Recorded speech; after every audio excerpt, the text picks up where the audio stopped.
Hello, everyone. Welcome back to another podcast. Today, I have a very special guest with me. His name is Chozy Aiyub. Chozy Aiyub is a Palestinian Christian who is also a film writer and a filmmaker with a very interesting movie that he released very recently called The Colonizer, dealing with the case of Christianity and Palestine and Israel, a subject that is very relevant nowadays, especially with the multi faith debate, really, about the Palestinian Israeli conflict, including historical backgrounds and also contemporary backgrounds. Chozy, thank you so much for joining me today and welcome to the show. Yeah, thank you, bro. It's a pleasure to be on your show. I'm a big fan of everything you do, so here we are. Thank you so much. Thank you for reaching out and thank you for also sending me the details of the movie. Before we get into the movie, that's actually very interesting. I haven't watched it yet, so I'd love to know more about it and hopefully watch it later on too. Do you want to give us a little bit more about your background as well, your Palestinian origin, and in the US at the moment? What led you to production also of movies as well? Sure, of course. Well, thanks for having me, first of all. I really appreciate that, especially on a glory day of the resurrection of Jesus Christ, very close to the heart. I was born and raised in a place called Dahiyat al-Barid. Dahiyat al-Barid was an area between Jerusalem and Ramallah. And growing up, there wasn't a checkpoint and there wasn't a wall yet. So we were able to get to school because my school was in Jerusalem in like 20 minutes. And eventually, I think when I started going to school, I don't remember what grade, they eventually decided, the Israeli government decided to put the apartheid wall and a checkpoint there. So now we have to wait in the checkpoint for 45 minutes to 2 hours, depending on the day, and we had to go way early just so we can get in the car with my dad. He can take me to school, and he decided to pick up all the kids in that neighborhood, in my neighborhood, to take me to school. I still didn't understand what's going on. I saw the apartheid wall, I saw the soldiers, and I guess you just get used to it, which is sad as a kid. And I went to a school in East Jerusalem in the Newsgate, Bab Jdeid, and the school was Collège des Frères. It's a French school. And in the school, we had Muslims, Christians, and we have Armenians, which are Christians, Assyrians. It's kind of like a melting pot of that. We never talked about religion. We never discussed who's who. We just knew that when it comes to religious studies, the Muslims go to one class and the Christians go to another class, and you do what you do, then you come back out and you just play and live your life. And if we had holidays, they celebrated with us, and if they had holidays, we celebrated with them. And me personally, I come from an interfaith family, from a Muslim Christian family. And that was interesting because we got to celebrate everything. And yeah, so I always struggled with God, period, personally. And I turned my back on God faith wise when I lost my sister in a car accident. I was 17, she was 23. And that's when I didn't understand why would God do that to me and my family. And it was a big suffering. And I decided that I don't need God regardless Mm. of the faith. And then eventually, long story short, I had many experiences that God kept reaching out to me in different forms. And 5 years ago, I have an encounter with Jesus Christ in person, and He saved my life. And 2 years ago, almost three now, I was saved and I declared my faith following Jesus Christ. Um, Mm. but my dad grew up in the north of the country. He was actually born during the war. And my grandpa, his father, and my grandma, his mom, they had to flee to the north of the country from a town called Izjesh, which is very close to Lebanon. So they had to flee and go north to Lebanon, which was like 10 miles away, I would say, which can take a long journey walking. because the soldiers were coming to take over their villages and massacre people and burn houses or just take over the houses. So they lost their homes, and eventually, when they came back to their village, the house was taken and some houses were destroyed. Then eventually, my dad ended up in Haifa, and eventually he moved to Jerusalem and he met my mom. My mom's from the old city of Jerusalem. She grew up in the quarter between the Muslim quarter and the Christian quarter, the Armenian quarter specifically. So she used to dabble between both quarters. And my mom and dad met and they fell in love, got married. My dad was an artist. He did the Debke dance. He had Mm, a group, a music group called El Kawakib, and they used to do music. They used to do Debke dances. He did theater. So I get all my talents pretty much from him. And my mom was a midwife, so she's more of a caregiver and she's very spiritual and very in tune with God. So I get that from her. You mix it up, you get me. mm, And mm, growing up, I didn't like what's going on there to the Palestinians, whether they lived in the Israeli side or in the Palestinian side. We're the mm, same people. They just divided us. And I didn't like what's going on. And I couldn't coexist with the Israelis because there was this notion of they're more superior than us. Um, Probably not all of them because I didn't meet all of them, but my experience was I'm not like them. I'm not accepted. I'm not equal. I'm sure there's people that probably will look at us as equal in that community because we can't think they're all the same, then we become like them. So there's good people and bad people everywhere, but I just couldn't coexist because I felt out of place.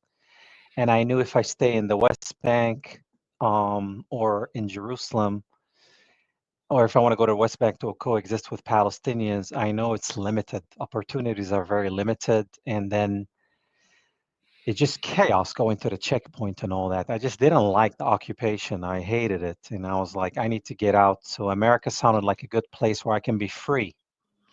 And it mm. was a place where I can be free. So I applied to go to school. I ended up coming to Georgia Southern University in Statesboro, Georgia. I ended up in the South, right? And Mm, you know, mm.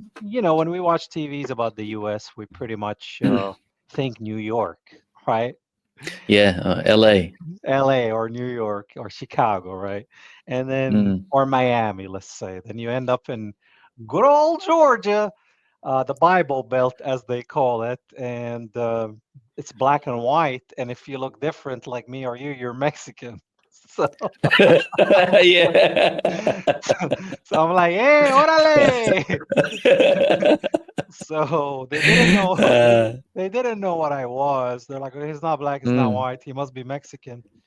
And yeah. I, I came here 3 weeks before September 11 in 2001. And I was Oh, telling great people, timing. I know, I, I escaped, Perfect timing. I escape one hell, I end up in another hell. So yeah, I come here and I tell people I'm from Palestine, I'm Arab, I'm Middle Eastern, I'm all these titles that we all have now. They call us Middle Eastern, they call us Arabs. I never called myself that. I'm like a Palestinian, bro. Okay. So yeah, so then the September 11 happened and they attacked a couple of people that look like they can pass for Arab. Yeah. It's crazy. So actually, none of them was Arab that they attacked on campus. Two of them were Turkish, which are not Arab. Five were Hispanic. Three were mixed black and white, and one was Filipino. I'm like, dang, you guys got it wrong. So so I was like, you know what? I'm not gonna say I'm from there, regardless if they understand what Palestine is and what's not, right? So Yeah. people will meet me and I'll be like, they're like, where are you from? I'm like, guess. And they're like, they start guessing. I realized that 95% of the people thought I'm South American, right? Mm. Hispanic. So I was like, you know what? I'm just gonna say, yeah. Whatever they say, yes. Yeah. You're you're Mm, Brazilian? Yes. You're Puerto Rican, Colombian, whatever they say. I'm like, yes, yes, yes, yes. Are you Sicilian, Italian? Yes. Are you Spanish? Yes. Anything but where I'm from, right? mm, Because they will harass you. If you travel, you get stopped. If they're racist or they close-minded, you get attacked. And I wanted mm, to try to be a chameleon, blend in because I had to do the same back home so I don't get looked at weird. I didn't want to speak Arabic around the Israelis because then you're treated differently. I had to learn Hebrew. My dad made sure we spoke Hebrew, but then I didn't want to mm, speak their language, so I'll speak English. Before I even mm, went to the US, I was lying and saying that I'm American in front of them mm, so I can make them try to speak English because they don't want to speak English, they want to speak Hebrew. So I come here and I'm like, I don't want to tell them I'm from there. And I don't want to lie mm, and pretend that I'm Israeli because I'm not going to do that. So I was like, guess. And eventually I realized that they think I'm Hispanic. So I went online and I looked who looks mm, like Palestinians. And I realized mm. Puerto Ricans. Puerto So Ricans. I became Boricua.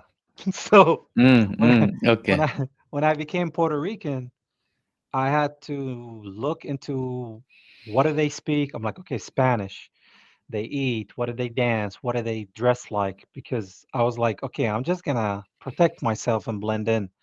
So I learned Spanish. I became Puerto Rican. I learned how to eat all the Puerto Rican food. I dated a Puerto Rican girl, and I lied just so I can survive. So I come from one place where I couldn't be myself to another place where now I can't be Mm, myself. And eventually I said I'm Pali Rican, half Palestinian, half Puerto Rican, Pali Rican. mm. And they wouldn't know, man. You'll put me between them. They would not even know that I'm not Puerto Rican. There's till this day people that I Yeah. tell I'm Puerto Rican that they still think I'm like, no, no, man. I lied. I lied. Mm. I had When to. was that moment where that's it, dude? I'm actually Palestinian. I don't care. I think eventually things cooled off after 5 years from Mm. 2001. And Yeah. you know how people move on with things and they forget, even Yeah. though they don't research what really happened. They're just like, okay, terrorism, Middle East, Islam, jihadists, whatever they say, right? And Mm. it doesn't matter if you're Muslim or Christian, if you're Arab or Palestinian, No, no, of course it doesn't. No. they don't care. And then you have Mm, to explain to them, it's like, no, actually, the Muslims are not killing us. Actually, the Jews are killing us, but they don't, mm, and they're like, what? And I was like, Jews reject Jesus, and they're like, what? And I'm like, they don't know anything, man. yeah. So, Mm, so mm, yeah, mm. I end up here, and I went to school, studied computer science. That's what my dad wanted me to study. So when I got the degree, I was like, here you go. Now Here I you want go, to, Dad. Then that's yeah, it. Yeah. now I want to do what I want to do. And I did graphic design, web design, then start working with design. From there, I turned to UX UI, which is user experience, user Yeah. interface, User interface. designing Yeah. apps and websites. And I did acting when I was a kid. My dad bought me a camera when I was maybe 10 years old, those bulky cameras, right? Mm, And mm. I started getting my neighbors and creating films and skits, and it was something I enjoyed, and he can see that I liked that because I was imitating actors and doing these things. So he saw that I have that passion for it. So I did that, but I never pursued it because back home, like I said, if I want to pursue acting, then I have to go to the Israeli side, and then I have to speak it in Hebrew. I can't speak it in Arabic, and if they're going to cast me as an Arab, then you already know what they're going to cast me as. And I was like, no, I'm not going to be the Mm, terrorist in every show. So mm, mm, mm, mm. came to the US, and 5 years ago, a lot happened. I God introduced me to acting. I had a midlife crisis. Long story short, I was trying to find a woman so I can get married because my parents kept nagging me. Mm. And I spent time on dating, taking women out, try to find the one, whether it's an Arab girl, Hispanic girl, whatever, American girl. And I was like, okay, I gotta find one. And it just didn't happen because I was pushing it. And I got depressed. I lost my job. I lost weight. And then I was like, I went screaming in the backyard. And remember, I turned my back on God when I was 17. So mm, 5 years ago, I went and I was like, God, what is my purpose? What do you want me to do? What is my purpose in life? Help me, tell me what mm, my purpose is. And when I screamed that, this guy next door pops his head and he's like, hey, man, are you okay? He probably thought I was crazy, right? So he's mm, like, are you okay? And I'm like, yeah, who the heck are you? And he's like, oh, my name is mm, Jackson. I just moved here this morning. So imagine my neighbor yeah, just moved great. in like, and he Yeah. sees me. Ah! He sees me Lovely yelling, first day. ah! Mm, Yeah. mm, mm, So mm. Who did I land next to? yeah. So Mm, I told him, sorry, man, I'm just having a moment. And I was like, what do you do, Jackson? He's like, I'm an actor. And I was like, oh. And then he looked at me and he's like, you look like an actor. And I was like, nah, I did that when I was young. He's like, you should pursue it because you're racially ambiguous. I can't tell what's your ethnicity. You can pass for a lot of things depending on how darker you get, what you do with your facial hair, your clothes, your accent. And I was like, really? I was like, well, I don't want to move to LA and Hollywood. He's like, no, man. There's a lot of acting that is happening in Atlanta because I'm in Georgia. So I didn't know mm, anything. And I was like, so how do I do it? And he was like, well, the way you do it is that you go take a class and you try to understand how the whole industry is, right? So I was like, okay, where do I go to take a class? And he's like, well, 5 minutes away, there's a school called Drama Inc., an acting school. I was like, what? He's like, just go for a class and see how you like it, and they can tell you if you're cut out for it or not, right? So I took a class and it was very easy for me. And the teacher told me before I left, you'll be an idiot if you don't pursue acting. So that's when I caught the acting bug and I started acting. Um, the industry is black and white, and if you look different, you look good on paper.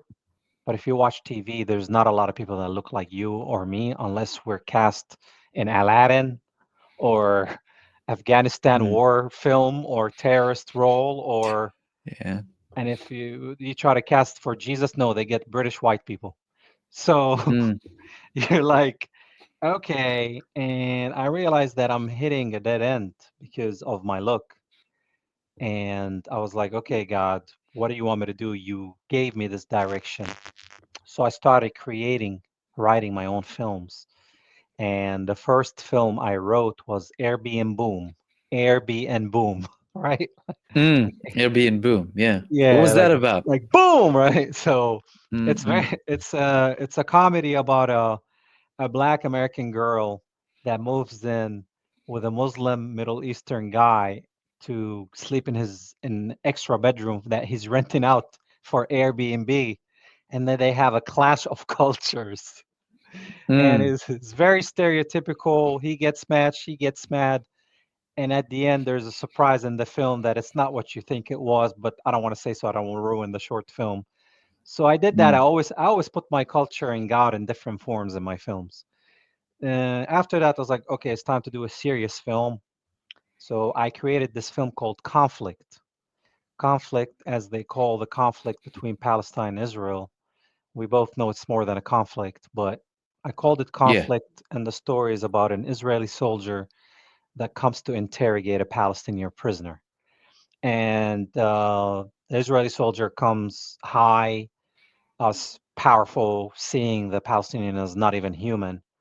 And they have their conflict of, well, it's your fault, your fault, your fault, your fault, right? Because that's what we do as humans.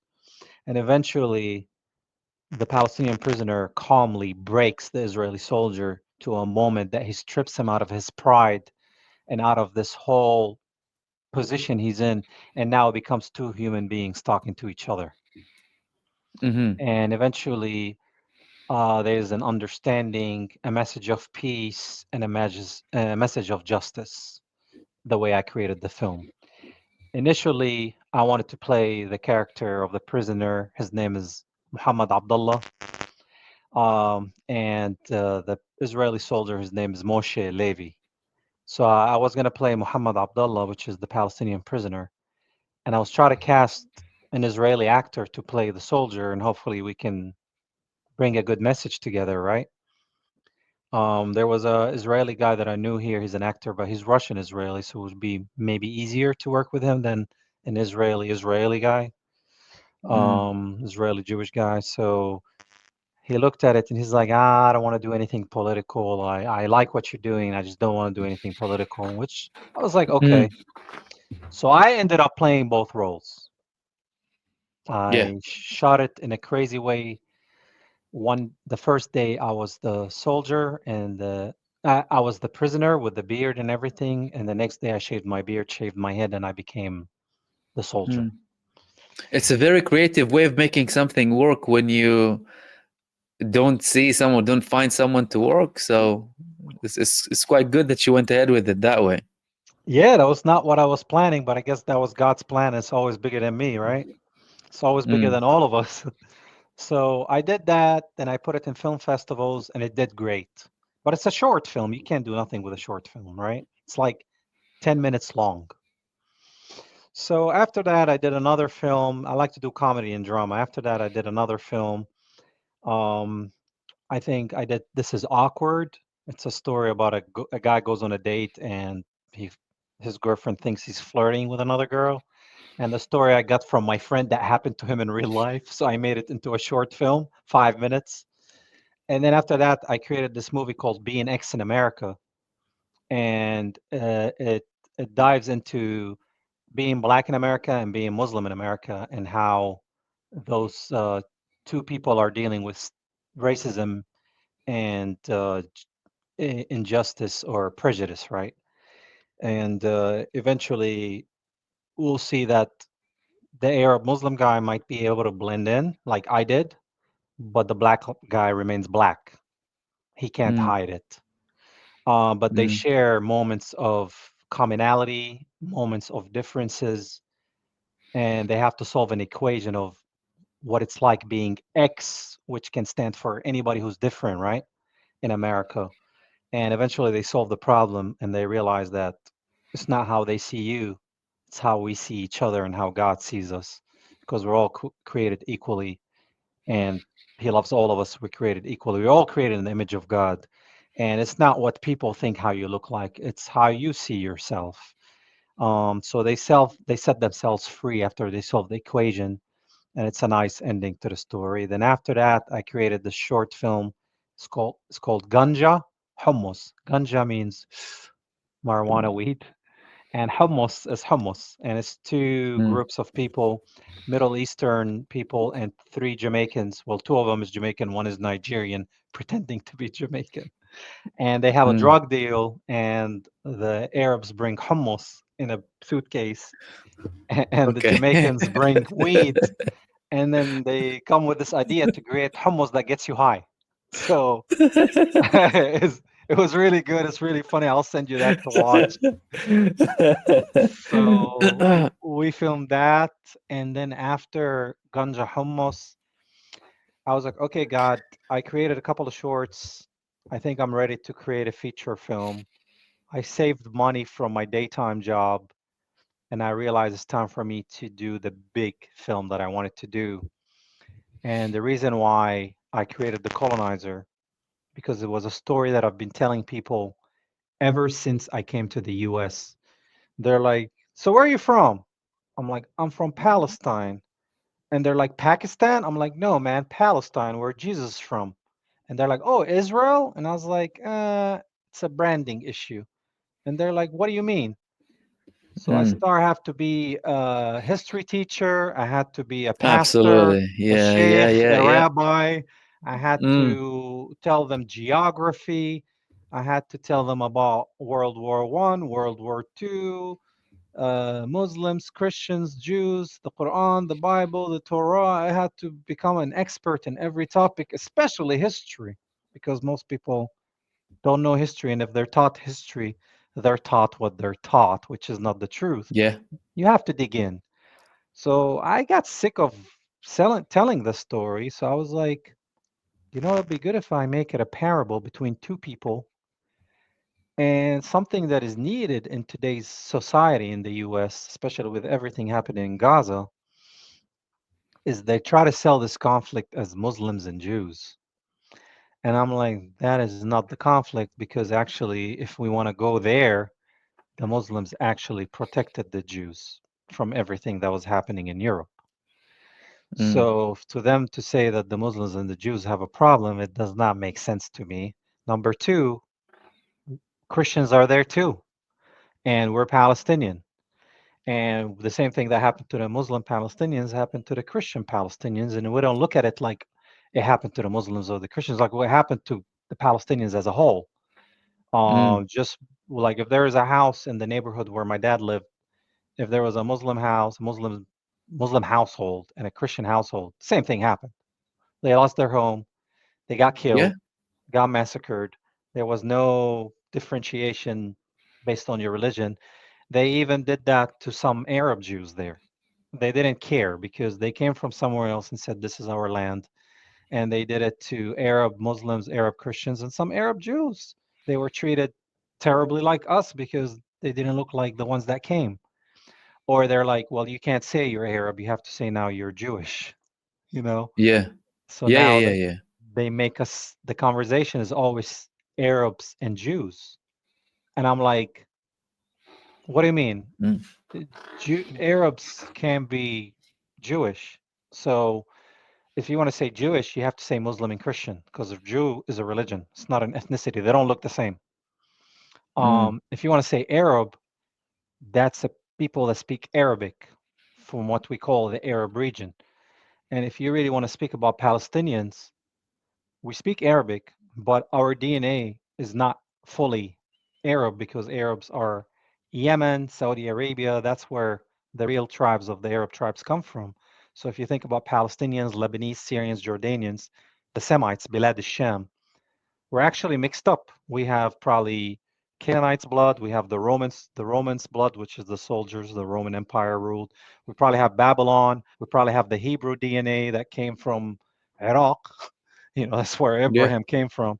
And we probably have Egyptian blood and all that. Everybody's mixed up. So when they say, oh, we're Jews, we're 100% pure, I was like, you can't even trace your DNA to a tribe of Israel. So what are you talking about? Yep. Yeah. You know?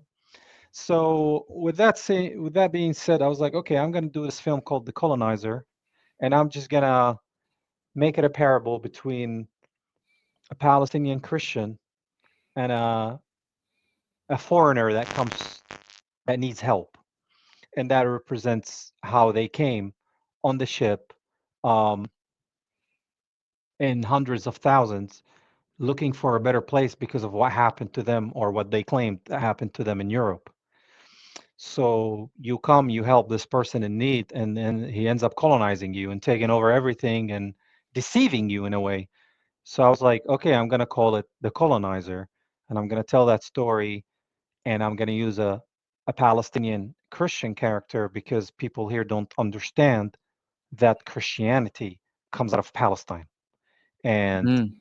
and Jesus walked Palestine. He was born in Palestine. He walked Lebanon. There's a lot of holy sites in Lebanon, Syria, Jordan River, where he was baptized. I mean, all those areas, all over the Middle East, Christianity thrived even before Islam came. So for them to think that the Middle East is all Muslim and Christians don't coexist or don't exist, it doesn't make sense to me. Is there some extremist that likes to kill people and have their own agenda like ISIS and stuff? Yes, but you also have to look who's behind them. But yes, there's extremists everywhere. There's extremists that can come in every color, every religion, every shape, every gender. But on a regular human being form, nobody cares. You go to church, I go to the mosque, I go to the synagogue, I go to the Hindu temple. I mean, we don't have Hindus or Buddhists, but if we did, whatever makes you happy, man, that's your way of connecting Mm. with God, as long as you don't hurt people. I can tell you about Jesus Christ, but I'm not going to force you to convert. You know what I mean? Mm. You don't Yeah. make people convert. You tell them your message, and if they say yes or no, it's like me. Do you want to drink coffee? No, I like tea. Okay, I don't have to kill you to make you drink tea. You Yeah. know, Yeah. I can tell you the benefits of the coffee and what it did to me, and keep it moving. I can't just tell you no, you're going to hell, and if you don't do this and start judging you, that's not gonna really. bring the light of Christ to people and show them what he came here to do. Um, but yeah, I made the film and it took me all my money and I became broke. Yeah, And yeah. there was a lot of challenges when I made my film, right? Um, it seemed like the devil did not want me to finish my Mm, film because 3 weeks before we start filming, my main actor broke his wrist right here, mm, and mm. he couldn't use it. He couldn't do this. He couldn't lift. And I'm like, I don't want the Palestinian character to be handicapped already. you know, and I'm like, I don't want it to be like, oh, and they're like, oh, that's why Yeah. he lost everything because he couldn't fight. Mm, But yeah. I know. So the actor that I was gonna cast, my friend, his name is Kunal Patel. He's actually Indian. He's Christian. He found Mm, Christ. So I was like, because I'm not gonna find a Palestinian Christian guy here to play the role, and I didn't want to mm, play the Christian guy, the Palestinian Christian guy, because I wanted to play the foreigner, the colonizer, mm, right? Because mm. I'm not gonna find somebody to play the colonizer. They're not Yeah, gonna yeah, they're not gonna touch that role, you know. yeah. So I had to do it, and I didn't want to do both roles again. Yeah. I don't want to be the lead. The lead is Kareem, the Palestinian guy. So I was like, okay, Kunal broke his wrist. I need to call my friend Shakib. I already had him in mind for the role, but I just wanted Kunal to do it. And I called Shakib. Shakib, his family's from Afghanistan and he's Muslim. Mm, He doesn't really practice like so devout, but he's Muslim nonetheless. Just like, there's Muslims, Christians, and Jews that are that faith, but they don't really practice that. I guess you call them yeah, nowadays secular, I yeah. guess. Yeah, which is an abundance in Israel. As in, they follow the religion by, heritage rather than by an informed decision, so to speak, or out of full conviction Yeah. and full practice. And there are many people like that, of course. Yeah, all around the world. They're just born with that. They Yeah. kind of like celebrate maybe the Eid or the Christmas Yeah, or yeah, yeah, whatever. yeah, yeah. And that's it. And they're like, yeah, I'm Muslim or yeah, I'm Christian or yeah, I'm Jewish. But Mm, do you pray five mm, times a day or do you go, no, I don't. Do you fast? Not yeah. really. Do you eat pork? Yeah. Yeah, maybe sometimes, whatever. Mm, mhm. So Shakib was a good friend of mine. He's a good actor. And I was like, hey, man, I'm in a pickle.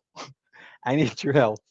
And he was like, what? I was like, you're playing this role. You got to come to my house. We got to practice. You got to go to church. You got to buy the Bible. You got to read the Bible. You have to understand the Christian faith. And he knew a little bit, but he didn't know exactly everything, right? Because Muslims know a little bit. They just don't know everything in the Bible. So he's like, okay, man, I'll do it. And he did. He prepared. And it's interesting because he started asking me questions about Jesus that are Mm, not mentioned in his book, but in my book. And he's like, "Wow, man, he did this. Wow, he did that." I was like, "Yeah, man, he's done a lot." you know. So mm, it was interesting to see and compare and talk about the different faiths, and it was beautiful. And then I was like, "Well, when you play this film, you just commit. The pressure is not that he's just Christian. The pressure is Palestinian. You know, the Christian is important to connect to the Western society, but it's also he's Palestinian that we existed. You know." mm, As Palestinians and about Palestine, where Jesus comes from, where the Christian faith comes from, and spread to the whole world with the message of Jesus. So I was like, it's very important altogether, Palestine and Jesus as one. And he really prepared. We filmed it and we did it in 7 days. wow. And how long was that film? Was it also a short film or was it a longer film? This is a 1 hour film, so it's a feature. Oh, proper. Yeah, yeah, Yeah, yeah. yeah, a whole Mm. film. So 7 days, which is interesting, the number seven, right? The So 7 days. Yeah, yeah, God yeah. creates Yeah. the world in 6 days. On the seventh day, he's Mm, rested, right? We mm. we filmed it in six, and I thought I was resting for the You didn't seventh, rest on the 7th, but, right? but then we realized that we have some things to do, so we worked on the Yeah. seventh day. You kind of rested on the 7th. Yeah. Yeah, I kind of rested, but I was like, oh no, I have to do Mm, it again. and we only filmed on the weekends, and the weekends here are Saturday, Sunday, right? Yeah. So we filmed pretty much for a month because Saturday, Sunday, Saturday, Sunday. So yeah, we filmed on a whole month, and we have to make sure the hair doesn't grow too much, the beard, and all that, and Yeah. we don't start changing, and So we did it, and I finished editing. Not me. I had amazing people to work with. Um, JB and David. They edited and they did the scoring, the music, the coloring. Excuse me. They did everything, and they went above and beyond, and that cost an arm and a leg. But they were very good to work with. I worked with them on all most of my shorts. Um, so we finished editing in September 2023, September 10th or somewhere there. And then I screened it at my church here in Georgia. I go shout out to Pastor George in New Vision Church. He's like, I want to screen your film. We need to talk about this. And that's before anything took off again, right? This is Yeah. September 2023. So I screened the Mm. film, I think September 15th, something like that. And then I screened it again somewhere else, and then October 7 happened. And Mm. Mm. the news, oh my God, all of a sudden Palestine is on the map, but not in a good way, right? Yeah, of course. Yeah. Yeah, and everybody now knows Gaza as if they know what's been happening since the 80s in Gaza. Yeah. And everybody knows Palestine as if they know what's been going on for 80 years. Because Yeah. it started before 1948, but that's when the Nakba happened. Mm. Most people think it started just overnight. No, it's been planned and taken form even before World War One. So when they say it happened because of World War Two, no, it was planned way before. It was planned in the 1800s, and it was an agenda. And much of the blame is the British, where you are, and where I am, where I am, the U.S. too, right? So, but you mess my place, I come to your place, right? So, but I don't come Yeah. to mess it up. I'm just trying to live my life, man. I'm not trying to ruin your place. I come in peace, you know. So it's interesting that you ended up in the UK and I ended up in the US, but they both were involved, especially the UK. Yeah. Yeah. And Well, the Balfour Declaration with the UK, but the movement towards building the settlements in Palestine, it originated with some of the Christian movements, actually, not the Jews. yes. And then Theodor Herzl came, who many people cast doubt about him and his origins too. Many even Jewish clerics declared as a heretic person who was blasphemous to this day too. Oh yeah. And of course, it started to grow and be implemented after the Balfour Declaration and all of the Aliyah, what they call, which is the immigration, Mhm.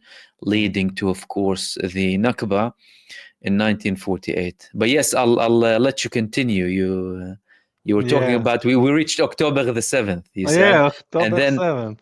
and yeah, good luck screening the movie, right? After October. I actually went harder, right? So Good. after Okay. All October right. 7th, I realized I start looking what because the news is going to do what the news do. You know what the news do? They're all bought by the same people Yeah. that are doing this to us. So Mm. I was like, okay, I'm looking at the churches, not my church, but I'm looking at the churches, and they're like, pray for Israel, pray for Israel. I stand with Israel. Oh, the God's chosen people, Israel. They're crying and stuff, and I'm like, when it happened on October 7th, I was like, okay, pray for what happened. So because what happened is bad. But the day after, and the day after, and the day after, I see nothing about pray for Gaza, pray for Palestine, pray for the children, at least the children. Let's say you don't care about adults. We're all guilty, right? What about the children, man? So I'm like, something is wrong. And then Mm. after 6 months and a genocide took off full force, they're not saying it's genocide. They're still crying for Israel. And I'm like, mm, well, okay, you prayed for Israel when it got attacked. I understand. But why are you not praying for Palestine, which Gaza is not Palestine. Gaza is just one portion of Palestine because to me the whole land is Palestine, but whatever. So why you're not praying for a city called Gaza, a plot of land? Um, Israel is at war with a plot of land, so it's kind of like the UK is in war with London, or mm, Georgia is at war with Atlanta. So they don't mm, understand that Gaza is not a country. Gaza is a mm, portion that they call the Gaza Strip, and mm, it's surrounded by water, by the border of Israel and the border of Egypt that Israel controls too. So it's like a concentration camp. I don't call it a prison because open air prison, because in order to go to prison you have to be guilty. mm. So the people are innocent. Um, and then all of a sudden, Hamas becomes a known group of people, and I'm like, wow! All of a sudden now everybody Hamas They're or popular. yeah, I'm like Hamas, Hamas. yeah. So I'm Hamas, like, yeah. and Hamas. some people say hummus, and I'm like, oh, hummus, I love hummus. And then, Hummus, yeah. so I'm like, I don't think these people know what Hamas even means. Um, Mm, so, and then all this stuff, and they start just repeating the TV and saying, well, the Jews and the Israelis are pretty much God's chosen people. And I'm hearing that from the churches. And I'm like, hold on, time out, time out. I was okay. like, I was Mm, like, I gotta have these conversations, and that's when I start talking to people, pastors, getting into debates like in person. And this is what the biggest problem is. The biggest problem is they don't know that Jesus was mm, Palestinian. Okay, so mm. they don't know what is Palestine. They don't know geography. They never opened an atlas before 1948. Okay, now if you open an atlas before 1948, the Israel as a land where Palestine was does not exist. Number one. So Palestine was the name of the land, whether it's modern Palestine with the Palestinian flag, not the modern Palestinian flag, not the, I don't care. It was there. Palestine was the land. Okay. Well, there was a flag from the 1920s anyway, the Yeah. Palestinian flag. But Yeah. I'm talking about like Palestine way come, yeah. before, like Way, way before, yeah. when Oh, Jesus times, there was no mm, Palestinian mm, flag because mm, who cared about the Palestinian flag? The reason why we're like, okay, well, we are people. We need something that we mm, don't disappear. Kind of like the Native mm, Americans, right? So before even all that, we're talking about 2,000, 3,000 years ago, even more. Palestine was the land, and it was there, and it's specifically when it comes to Jesus, because we're talking about Christians, evangelical Christians, which a lot of them are Zionists. And for your audience, Zionism is Jewish supremacy. That's all that it means. Zionism, in short, is Jewish supremacy. That the Jews are better than everybody else, and they're God's chosen people. Therefore, they can get away with anything, and they're the kings of this world. That's what Zionism is, in short. So what these people believe is that those Jews in Israel are God's chosen people. So then you ask them, how can people in a country, regardless if they're real Jews, not real Jews, have connections with Jacob from the Bible, because Israel in the Bible is a human being and a nation of people. It's not about a place. It's mm, Israel was Jacob. Jacob wrestled with God. God blessed him, called him Israel, Israel. And that became his name because he was blessed. And from him came the 12 tribes of Israel, which ends up in the New Testament as the 12 disciples, right? mm, And everything is a replica from the Old Testament to the New Testament, and the seed of Abraham becomes Jesus Christ. So it's not about Israel, it's not about a land, it's about people. It's always about people. Jesus came not to save the land, he came to save people. That's why he healed the sick, He raised the dead. He did all the miracles he's done because he wanted to come here and save the people in the whole world. And he started there. He could have started in China. If he started in China now, those people will be probably in China doing the same. You know what I mean? Mm. So, so what these people believe is the Jews are God's chosen people. And I'm like, okay, how do you believe that these people in this pot of land called Israel today that reject Jesus Christ as the Messiah and as the Son of God and don't follow the New Testament and barely follow the Old Testament because they follow something called the Talmud, which comes from Mm. Babylon. So when they say the Torah, they don't mean written Torah, they mean oral Torah, which is the Torah of the rabbis. Pretty much, it's like if I was a rabbi and you're a rabbi, we were arguing about things, and all of a sudden, that became the holy book, our Yeah. arguments. So I'm like, first of all, when Jesus walked earth, he was from Judea, okay? Judea, and you have Samaria and Judea during that time. And both of those were in Palestine, right? Two regions, the north and the south. So, okay, so Jesus was born in Palestine, and if somebody's born in Argentina, he's Argentinian. So if he was born in Palestine, that means he's Palestinian. Number one. Did he have a Palestinian flag? No, but he's Palestinian. Okay. Number two, those people that lived in Jesus' time that were Jews from Judea, because Jews are from Judea. That's all they are. They're Judeans, because the word Jew, the J, does not even exist in the original ancient Hebrew. Modern Hebrew is not ancient Hebrew. Modern Hebrew is fabricated from Arabic, Yiddish, German, Polish, created by a Russian guy that couldn't pronounce the letters he used, like ha, ah, all these letters they can't pronounce because they took it. Anyways, that's another conversation, another topic for another day. So these people that walked during Jesus' times, there was Jews and Gentiles. Okay, the Jews were from Judea, the Gentiles from all around. So Romans, Canaanites, people that worship the sun, whatever. People were worshiping idols too. So you had all those people there. When Jesus came, the people that accepted Jesus as the Messiah, the one who the Old Testament was talking about, the ones that accepted Jesus became known today as Christians. Christian mean Mm. little Christ. In Arabic, Masih, Messiah, Masihi, right? Nasara from the Nazareth, Nasra. So the Christians come, the Jews that found Jesus became known as Christians, and the Gentiles that found Jesus became known as Christians.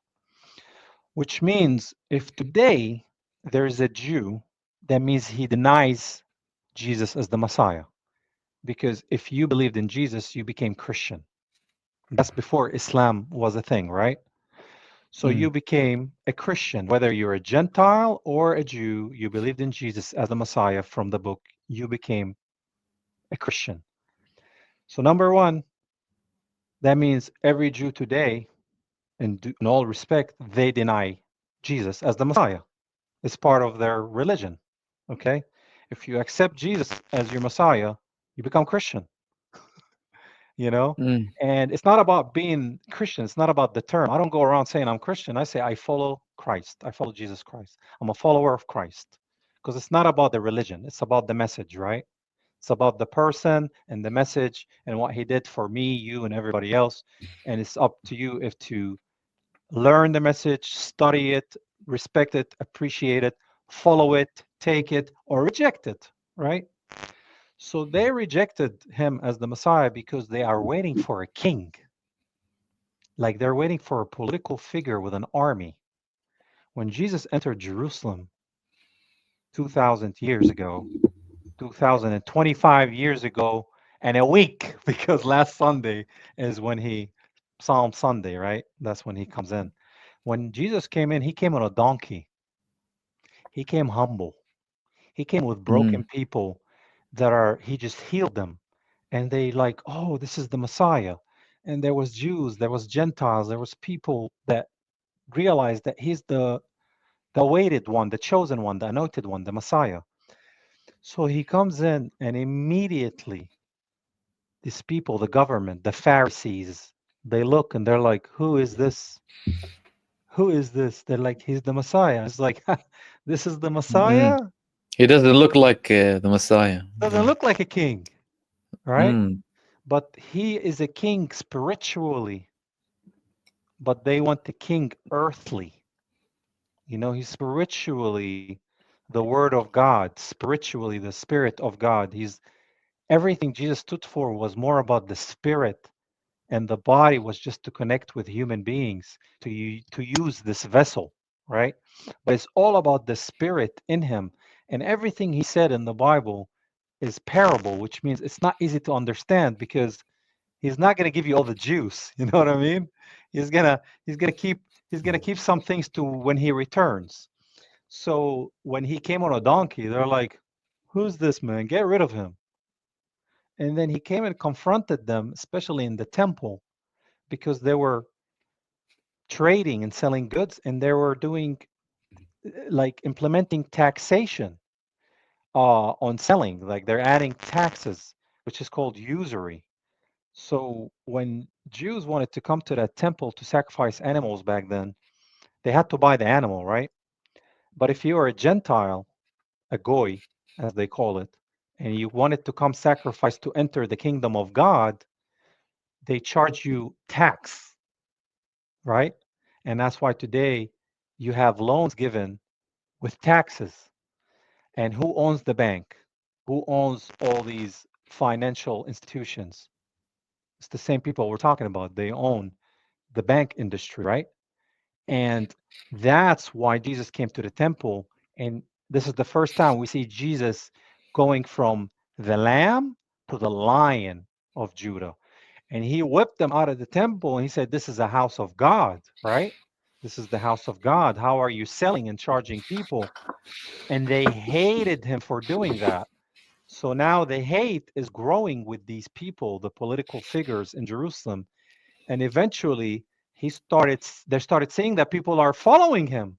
So they're like, "We need to do something. We need to stop this guy. This is not the Messiah. He's a liar. We have the power. We want the power, not this guy." So they're like, "Crucify him." And the Romans, they don't even want to do it. They're like, "This man is innocent." And they're like, "No, no, no, crucify him. How about you take him and give us Barabbas?" Barabbas was a criminal. So imagine, they wanted a criminal back, a violent criminal that kills and rapes, and they gave them Jesus because he's not what they expected him or wanted him physically to be. Long story short, he gets crucified. They celebrate, they spit on him on the cross. They do all that, and then he resurrects 3 days later, and he appears to his disciples. Then he's like, "I'll be back again," and then he's gonna come again. So if anybody back then did not accept him and remained a Jew, that means you deny Jesus Christ, and therefore that's why you're a Jew. I'm not saying that all Jews are not might not believe in Jesus. I mean, there's people that will, because it says as time passed, there's going to be more dreams and more visions of people seeing Jesus Christ, and he will come knock on your door, and it's up to you to answer. But the difference between Muslims and Jews in that manner is that Jews deny Jesus Christ, and a lot of them hate him. They hate anything about him, they hate the cross, anything about Jesus, as they call him, Yeshu. It's like they go crazy. And that's why in the Talmud they say some blaspheming stuff about Jesus Christ. Mm. I don't know if you ever read it, but it says some stuff that, Well, Yeshu is short in Hebrew for Yimah Shmo V'zichro, isn't it? yeah, I As don't in, know. may It's kind God of, erase. I heard that may God erase His name and memory. yeah, because Yeshu, his, because if you want to talk about it in Hebrew, it's Yeshua, Yesua, yeah, as the real, Christian Arabs call him. Unlike like Muslims, we call him Isa alayhi salam, hmm and in Christianity and in Hebrew. So if you want to call him Yeshua, for example, in Arabic, it would be Yeshua yeah, in Hebrew, not Yeshu. that's the real name. Yeshua is the real name, but they call him in the Talmud Yeshu, right? Yeshu, yes, yeah. Yeah. And Isa is pretty much like Lesus, Jesus. That's what Isa is. Jesus is Mm, Isa, and Yeshua is Yeshua. So it's the mm. same thing. Remember, there was Greek translation, ancient Hebrew to Arabic, Aramaic. We spoke Aramaic. Aramaic, yeah, of course, Yeah, yeah. before Arabic was a thing, me and you would probably would have been speaking Aramaic, which is a beautiful language and is spoken a little bit in Syria today by both It is. Some people Muslims and still Christians. protect it, yeah, Yeah, yeah, yeah. Muslims and Christians speak in Aramaic, and And some in Jerusalem, actually. There's a church in Jerusalem where I think one of the priests still knows Aramaic very well, and he teaches it, by the way, man, I in would love to Jerusalem. learn it. I would love to learn it because it's very close to Yeah. Arabic, very close. And it's important to preserve. It's a special language, so it's so important to preserve it too. Yeah, yeah. I mean, ancient Hebrew is dead, is Mm. gone. Aramaic is dying. Arabic is not because the Quran came in Arabic, so that's not gonna die. So, Yeah, it ain't gonna happen. So yeah.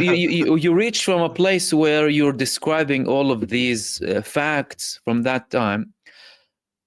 How do we reach a stage almost 2000 years later where they are the chosen people, and many in the Christian world, of course not all, absolutely not all, but hmm many in the Christian world view these people as above them, as in they believe that they are above them? How did we reach to this point? What happened exactly? They infiltrated the government. They've been infiltrating the government. They've been lying. Schofield Bible is the cancer, I call it. The Schofield Bible was introduced in 1800s, and John Darby was a person who wanted to spread this thing called dispensationalism. And pretty much dispensationalism tried to take the Bible, the verses, the scripture in the Bible out of context and say that it's all about the Jews. Everything is all about Israel and all about the Jews and this. And the problem with that is that the Old Testament talks about it's not about the Jews, it's about the when Israel is mentioned in the Old Testament, it has nothing to do with Israel of today. Israel is about the people that lived there, and they were Jews and non-Jews. It didn't matter. There was no special treatment because you're Jewish. It's just God picked people in their land, those people, and from them brought his son, the Messiah. And the message is not that you're special because you belong. No, because the message was for there's no Jew, nor Gentile, nor Greek, nor free, nor slave. It doesn't matter. But the problem is with dispensationalism, they tell you, which is Zionism pretty much, they tell you that Israel in the Old Testament is still alive and is blessed, and whoever bless it will be blessed, and whoever curse it will be cursed. But they're talking about a scripture in the Old Testament that God made a promise to who? Abraham, before Abraham even had kids.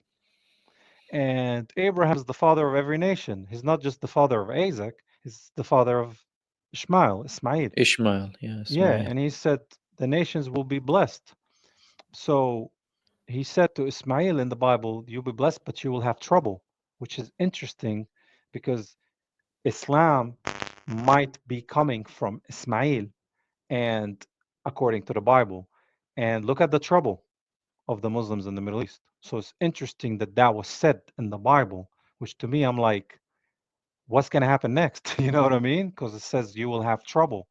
And then Isaac, from him comes Jacob. And then Jacob, you have Esau. And Esau is the firstborn, and Jacob is the second, just like Ismail was the firstborn, and Isaac was the second. And then Jacob steals the blessing from his brother.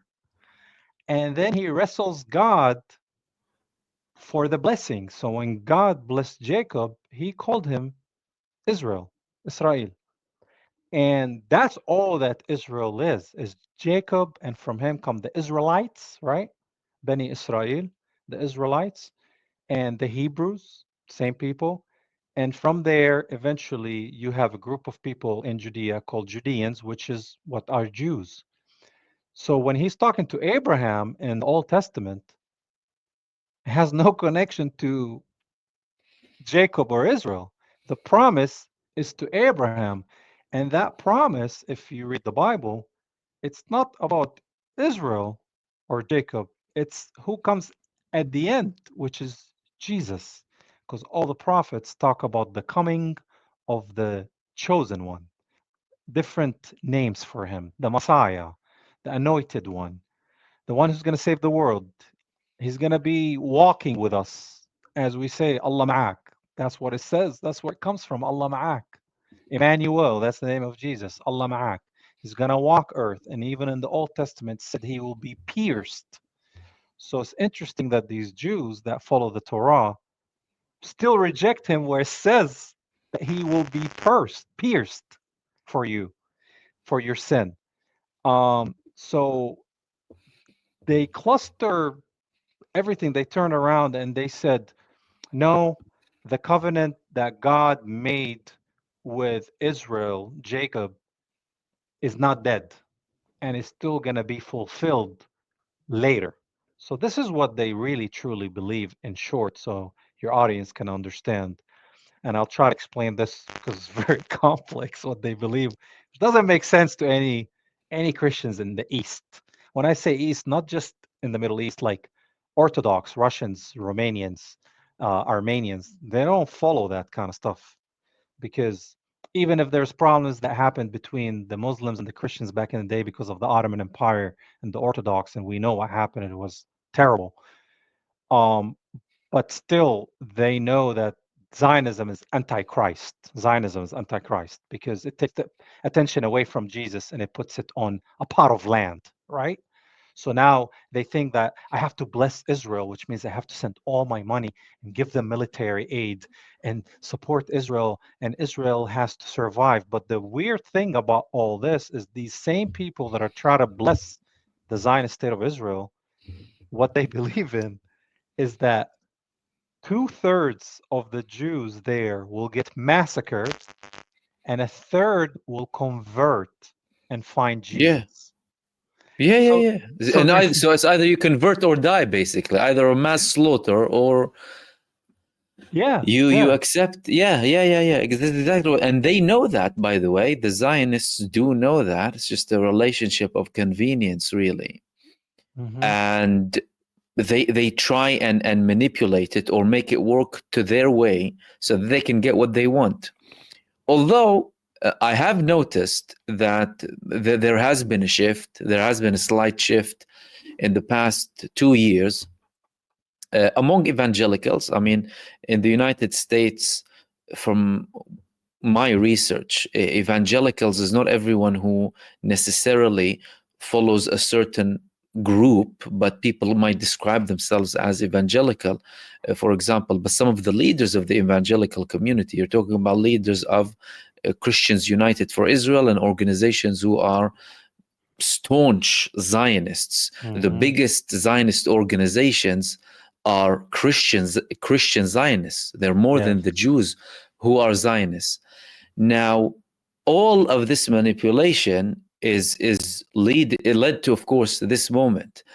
And the thing that I would actually like to wrap up with you, and I'm sure yeah, it's an ongoing struggle. You know, of course, you being a Christian, Palestinian at the same time, seeing people of your faith or who say that they are hmm, Christians supporting the people who are opposing you. It must be a very difficult position to navigate, to debate. It's like you're in a constant confrontation. Where do you see this going? Is there gonna be a shift? Do you believe in the Christian world in the West primarily? Because yeah, like you said, the Eastern Christianity has a different position in relation to this, but especially when we talk about Christianity in the United States, by the way, more so than Europe, in the United hmm. States, do you see a shift happening? And how do you think that can last, this level of manipulation? Yeah, sure. See, in the East, the Christians are worshiping God. They're following Christ. In the West, they're worshiping their president or following a land and people in a pot of land. That's the big difference. But what I see is that I see a lot of people are awake. I see people that are white, conservative, far right Christians that were Zionists and now they have YouTube channels, Instagram, they're everywhere talking about how they were lied to about the Zionist state of Israel that has nothing to do with the biblical Israel, and that these people hate Jesus Christ, and in the Talmud it says all these things, and they're talking about it. And there's so much you can do to block people and censor people before things just get off the rails, right? And you can't control it anymore. It's kind of like what happened in Gaza in the beginning. Remember, they try to censor it, they try to block it, the genocide, and eventually it just took off. And all of a sudden, they couldn't hide it from the mainstream media that they're like, well, we have to say something that is happening. Mm. So now, while everybody here that is uh, waking up to the lies of dispensationalism and Zionism that follow Jesus Christ, they're finally knowing and understanding that they've been lied to, and they know what Israel's been doing, especially to the Palestinian people and the Lebanese people and the Syrians, and they did it to the Jordanians and Egyptians, but mainly Palestinians and Lebanese, right? And they've been doing it for a long time. So they're seeing that, hey, hold on, Lebanon is almost 40% Christian. Palestine used to be 30% Christian. Why is Palestine barely 1% Christian? What happened to the Christians? Well, now we know it wasn't the Muslims because they think it's the Muslims been killing the Christians because they think we're Mm. with the fight with we have Daesh or something like ISIS or something. Mm. I'm like, Mm. Mm. I'm like, Mm. bro, Mm. we're Palestine, like Bilad al-Sham, the Semites, Palestine, Lebanon, Syria, Jordan. We're very different. Mm. We coexist. Is there going to be some heated moments because somebody's Muslim is Christian in an argument? Yeah, but it's not because of religion. It's because of something they don't like that they did. Mm. you know.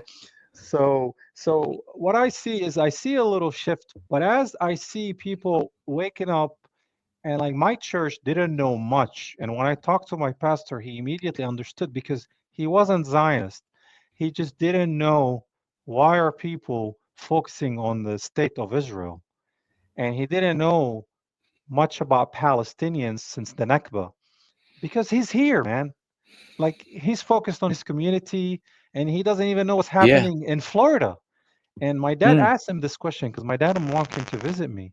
And my dad asked him, was like, why is your country supporting the killing of Palestinians when there's Christians in Palestine?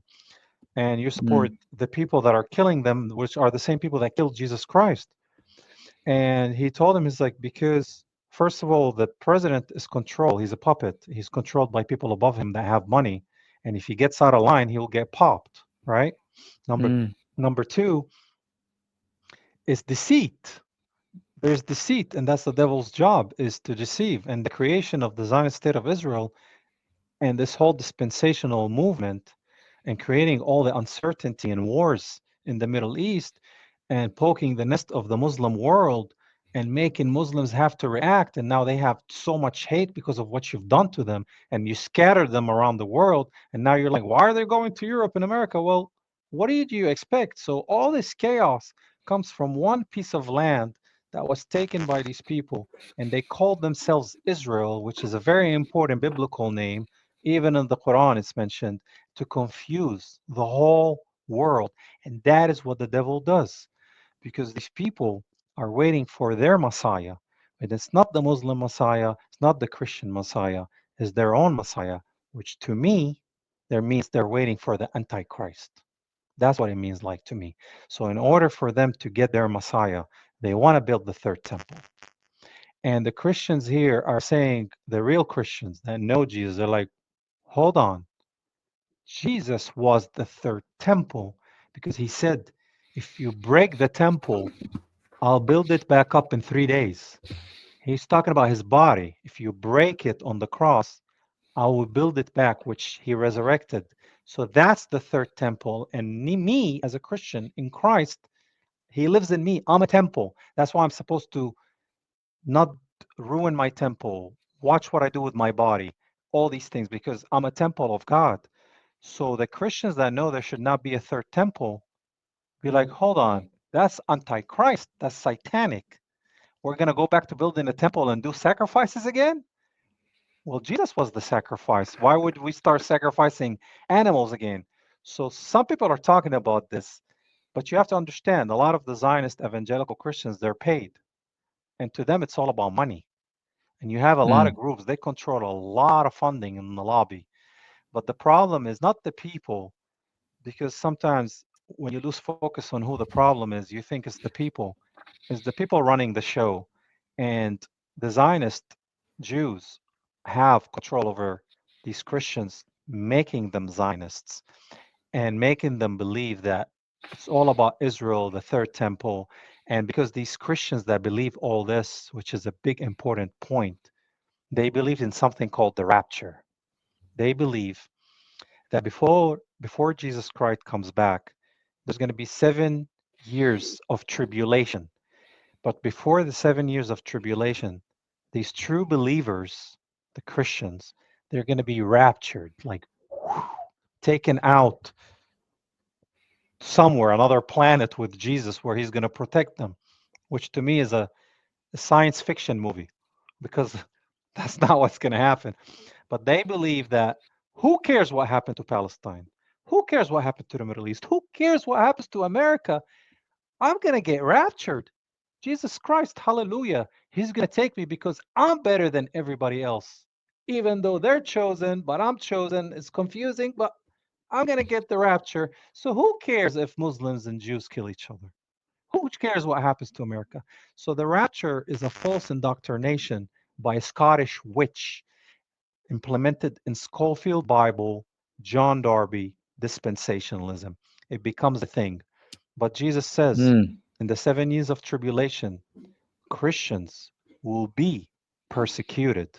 And I can see that how that's going to happen because right now, I guarantee you, within a year, they're going to call some scripture in the Bible that talks about Jews killing Jesus, they're going to call it anti Semitic.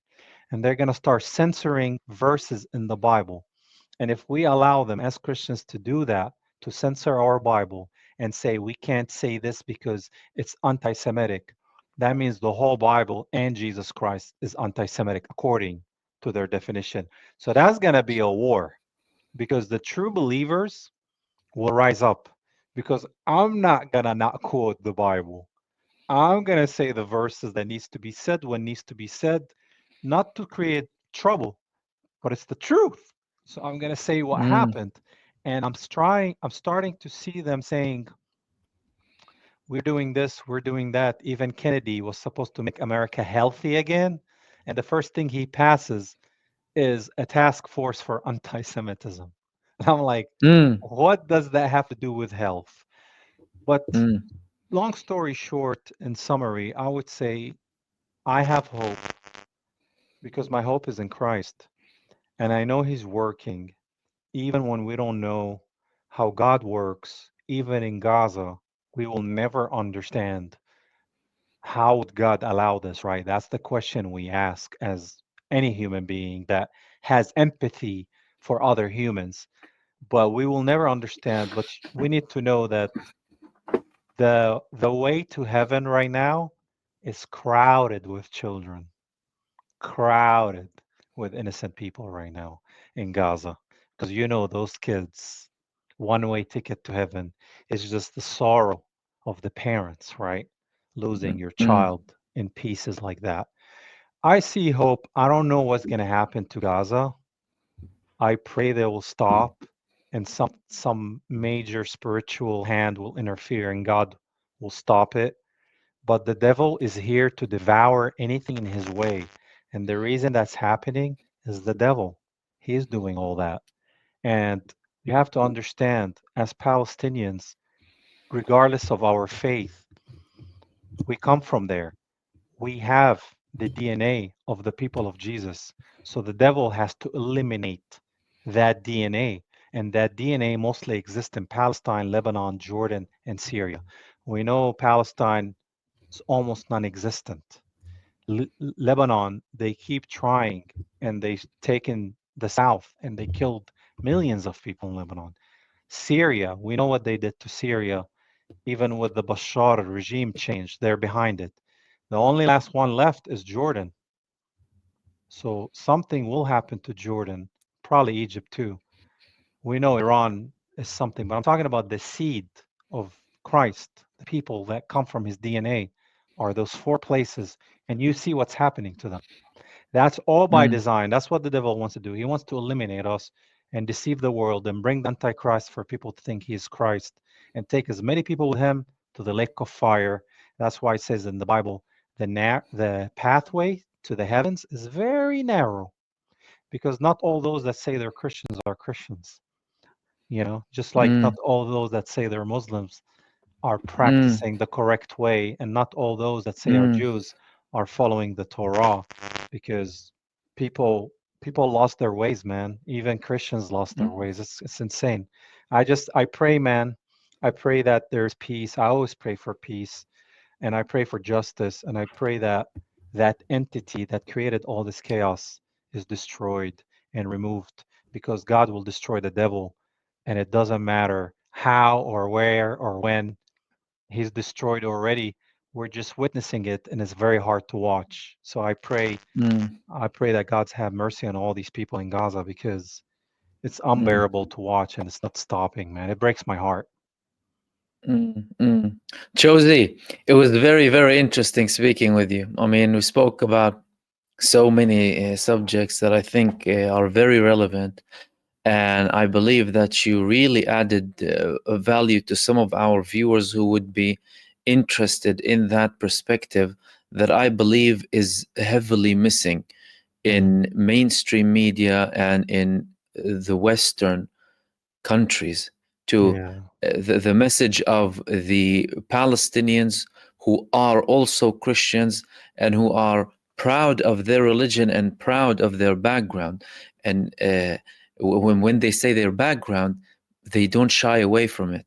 You know, Mhm, we are Palestinians and we are Christians. You know, and you doing that work, and there are of course other Palestinians across the world doing that is very important because it's also contributing to that change and that perception and that manipulation to be dismantled slowly. So it's not yes. something that necessarily would happen very quickly, but with time it will definitely happen. Thank you so much, Josie. It was lovely speaking to you. I And all of appreciate. our viewers, thank you. Yeah. And the colonizer, of course, I will add a link to your film, guys, the film of Chozy Aiyub. I will add links to follow him and to also the movie, the film, the stuff that he does. Please do follow him and check him out, and the films as well that he's done before. In the meantime, I hope you enjoyed this podcast, and I will see you soon in the next podcast. Peace, everyone. Salam. Peace, free Palestine.